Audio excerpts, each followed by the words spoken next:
Today on the We Invested podcast, we have Lazaro Vento, and he is the managing director at Happy Travels Miami, one of the most profitable Airbnb empires in business.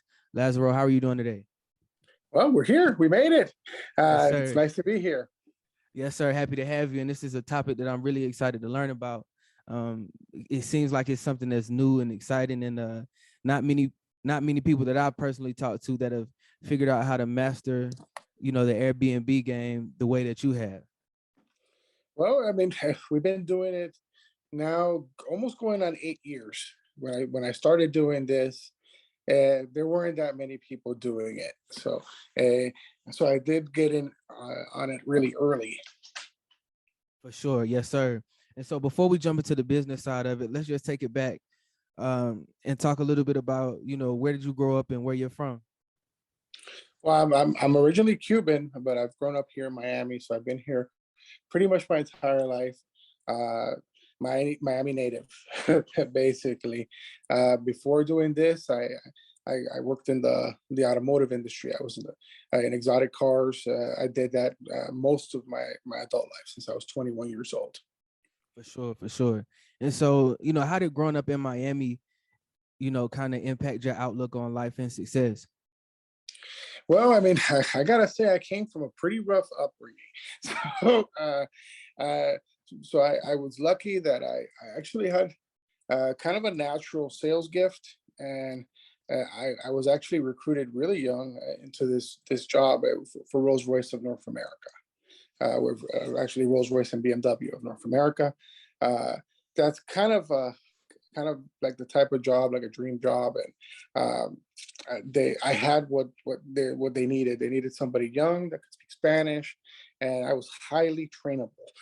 like uh, I came from the streets, so I was really highly trainable, and the people that hired me felt that they could mold me because I did have some natural sales ability, and then it was just training from there.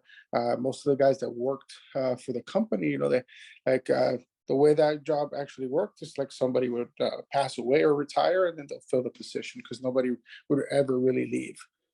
Yeah, that's incredible. And so, to kind of talk about, a little bit more about the Airbnb business and the empire that you've built, you know, what is Happy Travels Miami?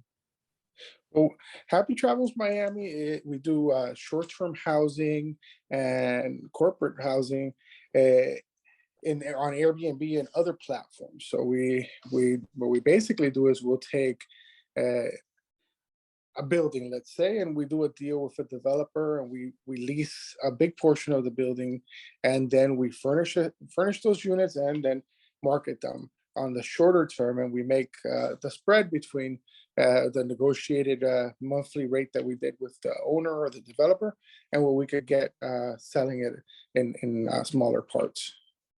Incredible. So, I mean, how did you get started in this industry? Like, what kind of sparked your interest, or how did you kind of learn about it?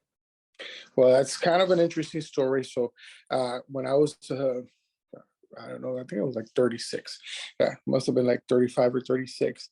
I had been on my old job for forever, and I realized that if I didn't do something, I would die there.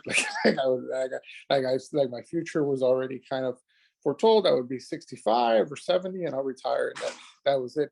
And that scared the hell out of me. And I was reading books. I don't know if you read The 4 Hour Work Week and Who Moved My Cheese and a whole bunch of different books. But 4 Hour Work Week really kind of motivated me. It's one of the books that really pushed me.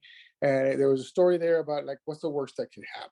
So I had been doing this for so long. So in my mind is like, like if I leave today, what's the worst that could happen? Like somebody else will hire me or something. I don't know.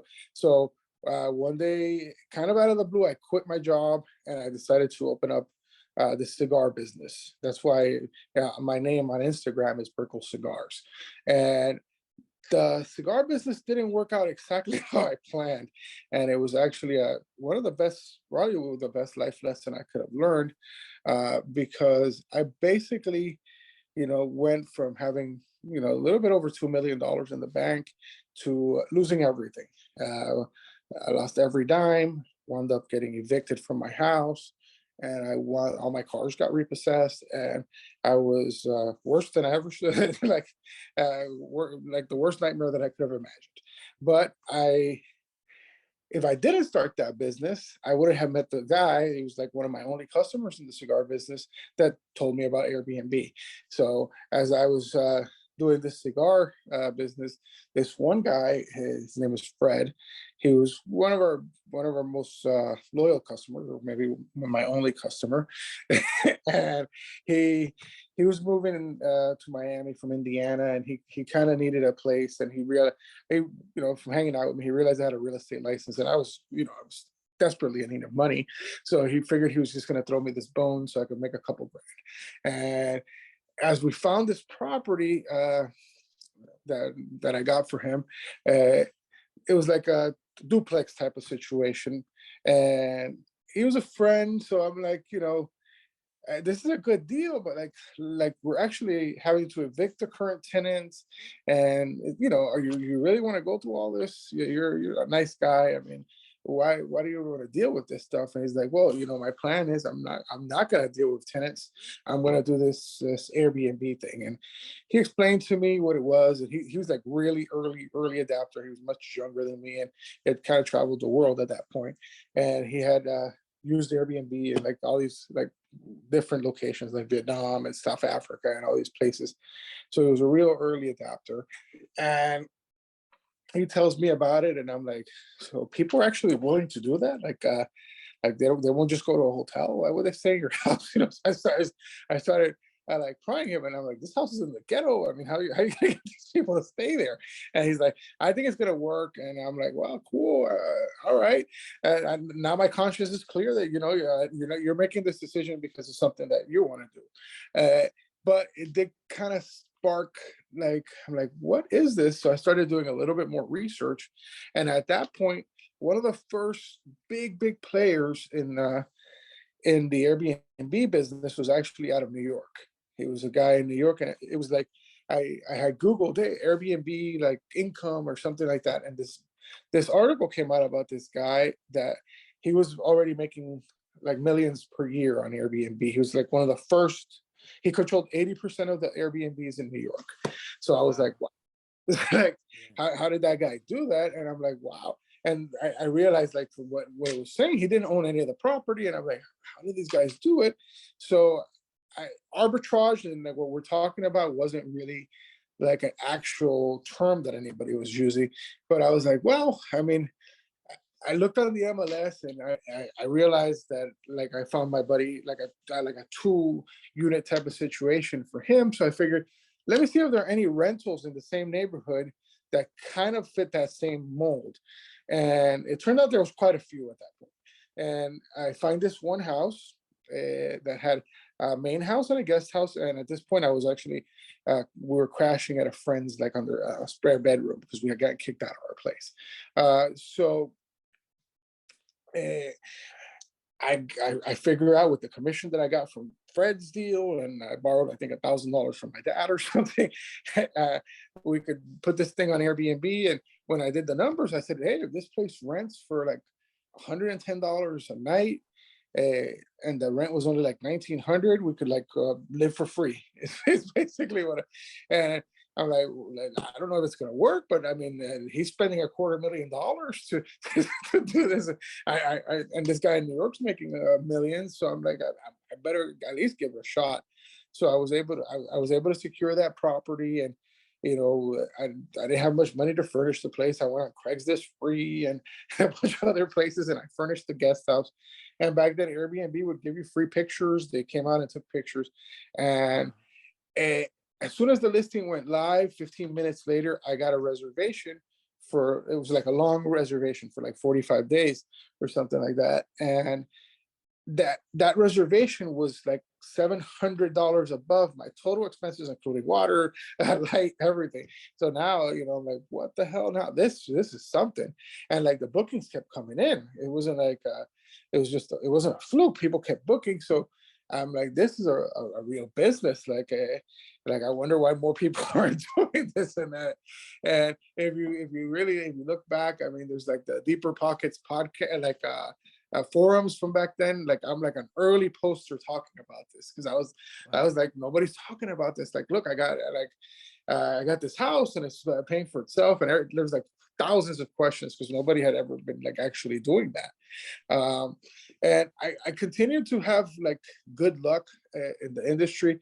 And one of the things that happened is the house right next door, there was like a for rent sign came up, and I knew I didn't have any money to like actually rent the house, but I still called the number, and I called the guy, and we struck up kind of like a friendship. And he was like a little bit lonely. He was like from South Africa, and his wife wasn't here, and we had like something in common, like because he was like a real big car fanatic, and he loved BMWs, and I know everything about BMW. So we talked for like an hour and a half, and he ended up coming down just to kind of hang out and talk to me about the business, and I'm like, and like I didn't even know, but the house already had been rented by somebody else. But he still came out, and we talked, and I explained to him what I was doing, and I showed him, and he's like, "Well, that's actually pretty cool." Somebody rented like because I was actually what I was trying to rent was just the back house and of his property, because somebody had rented the main house, and I figured I could, that guest house could produce some additional revenue for me. But it was rented, and we talked for a while, and he told me, well, if anything changes, I'll call you. And I didn't expect him to ever call me. I told him I had no money and all this other stuff, and he actually called me about 6 days later. Wow. And he tells me, well, that guest house, like the deal that we were doing is kind of falling apart. Like the lady that was going to take it got into like a verbal altercation with my wife on the phone, and we don't want to do the deal with them. So do you want to take it? And I'm like, yeah, I would love to take it, but I still don't have any money. And he's like, well, based on what you were saying, I mean, you said that you booked your place pretty quick. I think that you'll be able to raise the money, right? And I'm like, yeah, I think if we furnish it and we'll put it up, we'll have the money to you pretty quickly. And he just sent somebody, and they dropped off the keys. So I had my second unit. I gave them money, and he trusted me enough that I would pay him. And right over the same thing happened. I booked the place out, and I gave him his money like in 9 days or something. So, and that guy turned out to be a great source. That's why relationships are actually so important, because he's like one of these. He's not a developer, but he's like one of these like mega landlords that at that point he owned like 100 houses or something in that neighborhood. So now that we have like this business relationship, what do you think happened every time like a property came up? He'd be like, well, like, because the other thing I realized is these landlords, they don't want to come out and fix stuff. So I like, that's like the worst part of the business for them. So like I started learning and teaching myself how to like fix an air conditioning unit and minor electrical and stuff like that. So I told them, like any deal we do, I'll handle all the maintenance. Like if I was the owner of the house, and you just collect the payment. And he was really happy about that, because he didn't want, the only thing I wouldn't handle if there's like a major structural issue, the roof falls off, or something crazy happens, or major plumbing. But anything over a couple $100, I'll take care of it. And they love that. And he told other people, and I was able to, just based on that one guy, get myself up to something like 15 or 20 properties in very like short period of time, meaning like a couple years. Man, that's a really incredible story, man. And it's a genius concept of just, having control over these properties, but not having to actually own them, not having to have the full stress that comes with owning a property. So, I mean, and it also shows the importance of one, building these relationships that you talked about, that you worked on building and cultivating. And then it also shows the importance of being early and just staying curious and being kind of early to that market or to that industry. Yeah, and you can't like fear's like a big thing that like false evidence appears real, right? like like most people would have never made that phone call. I had no money. Like the fear of making that phone call, like why there's nothing to lose. I had nothing to lose by calling. So I tell a lot of the people that I work with and students that I have that you should call as many people as possible. cultivate a network. And what ends up happening is maybe a deal doesn't happen today, but you make those connections, and what ends up happening sometime down the line, something happens and a deal happens somehow. That's just the way it is. If you're actively putting your name out there and letting people know what you're doing, you can't be a secret agent. Right. It's just Right. the name of the game is just touching as many people as possible. For sure.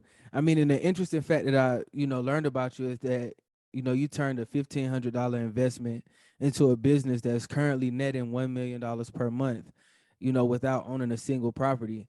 So, I mean, how did it feel? How does it feel to be able to accomplish such an achievement like that? Well, that was like thinking about it early on, right?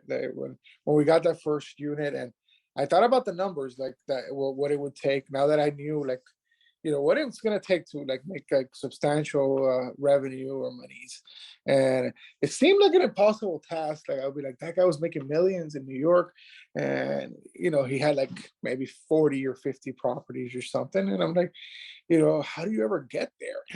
you Yeah. know, so and you got to realize like most people they give up, right? And there's been plenty of setbacks. I mean, like plenty of them. But we just continue to move forward regardless of whatever situations that may be happening. So like the way it feels is, it's like how does an ant eat an elephant? You just gotta keep going one bite at a time, basically. So that and it's a substantial achievement, and there's still more to come. There's more opportunity out there, and all kinds of different projects that we're like now I'm actually really interested in doing stuff like internationally, which is kind of I think it's going to be the new thing, because some of the major cities are, the rent rates have gone up a lot in major cities. So you have to, in business, you have to learn how to evolve too. So I think internationally, there's especially destination locations that you may be able to get a better deal on like a really cool property in another country, but then you have to have a new skill set of remote management, which is something that I've learned. No, I mean, and that's the beauty of it, and that's something that I kind of want to circle back to and talk a little bit about remote management. But before we get into that, what would you say has been like the most difficult part of this process for you of just accumulating these properties and building these relationships? Like, what has been the most difficult process of managing Happy Travels Miami? Well, one of the most difficult things is just having the patience and dealing with so many different people. Sometimes we all want instant gratification, so sometimes it's like, well, it's not happening fast enough. So that's kind of something that we've had to deal with.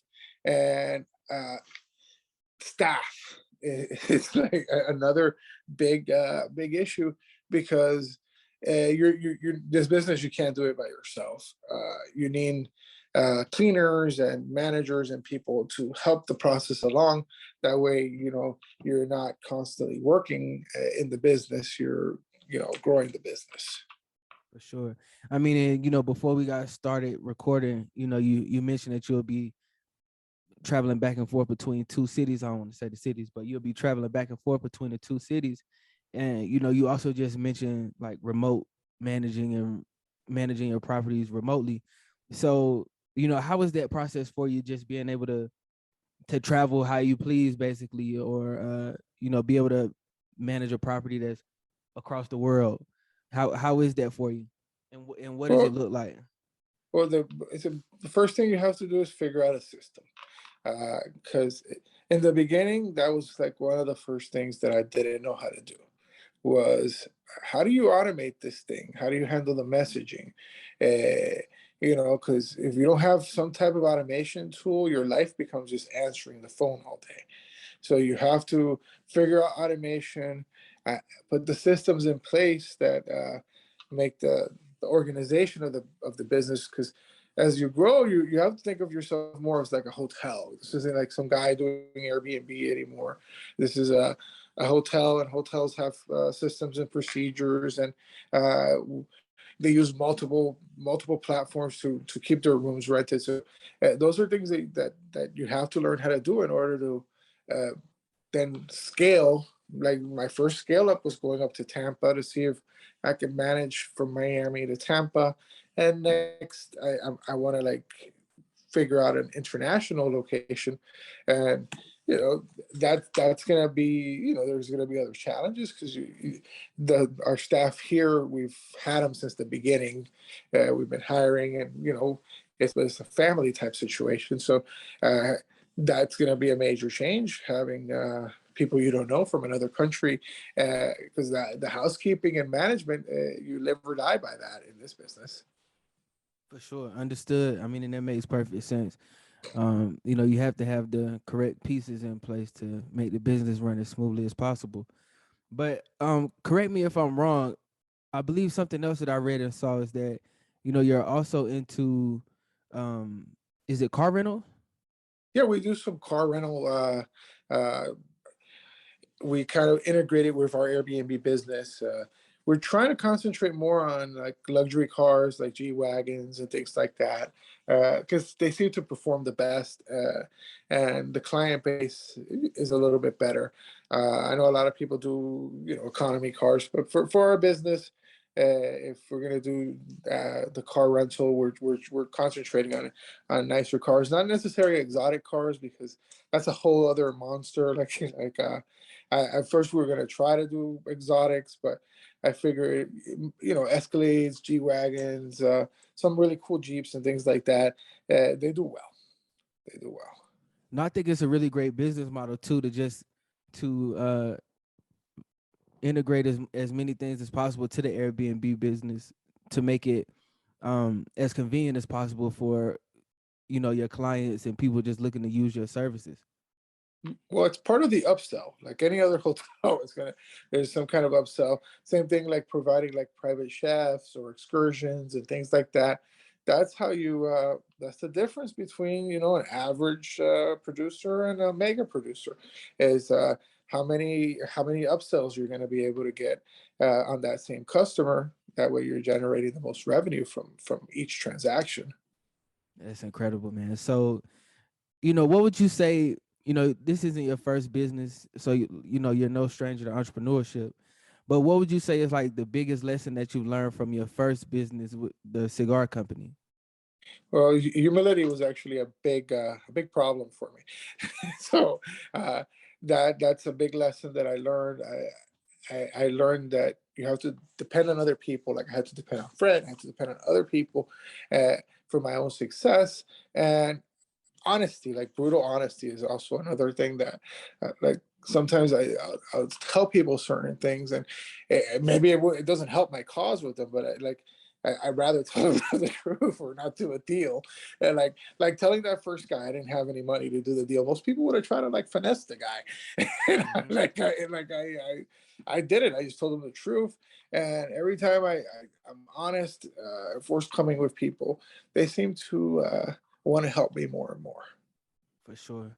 I mean, you just kind of hit on it right then, and you talked about it a little bit earlier, but just the importance of having a team and having the right people around you. So, I mean, how do you personally focus on building the right team and making sure you have all the right players? Well, first, so a big part of my business is we are a family business. So my wife, my son, we kind of are the core group in the business, and then we have key employees, and that one thing that a lot of companies fail at is taking care of their people. Like if you want people to stay long term, you got to pay them well, you got to treat them well. If you don't, I mean, you're just going to have a huge turnover. So our housekeeping staff, I mean, we're paying people $20 an hour to clean apartments because we don't want to keep hiring new people. So and Right. and that incentivizes them to stay, and we do bonuses and things like that because that comes back to where I worked before. Like one of the reasons why most people didn't leave is because everybody was paid really well and they give you a good bonus and good benefits, and people feel like they have something to lose. So that's uh, that's the same thing I do for my people. Just give them a little bit more. It doesn't even have to be a lot more, and they're going to work hard and they're going to stay with you long term. For sure, for sure. I mean, I think that's a great piece of advice. Um, but how would you say that you define success as an entrepreneur? Well, define success in an entrepreneur, I mean, it's just getting to those goals. I mean, in life, everybody has different goals, and it shouldn't also like one thing I'm not a fan of is like having some moving arbitrary target, you know. So like you want to have a goal, and like my goal right now is to expand globally to other destinations, and that as long as you have like that target, you're always going to be achieving that success that you were always looking for. Because that was the problem with my original job. Even though I was making a lot of money, like what was my purpose? I was just to sit there and die and something. So having a purpose in what you're doing is really the key here. For sure. I mean, and what would you say is the most important reason for, the success that you have and the success that you've experienced? Well, it's just not giving up. I mean, there's been so many setbacks, and during the pandemic, we went from having 200 units back down to two. Like, like, what that would like destroy most people, and that's it. They would be done. They would have gone back and worked for somebody. And me, I've already had those type of setbacks, so I understood how to emotionally handle them. And once you do that, like somebody once told me, once you learn how to make $1 million, even if you lose it, you already know how to do it, and you can just keep doing it. And that's kind of what it is, right? So uh, whatever happens, we know that we could always rebuild and build even bigger. For sure. So, how would you like for people to remember you and your company? Well, I mean, this is I want people to understand that companies.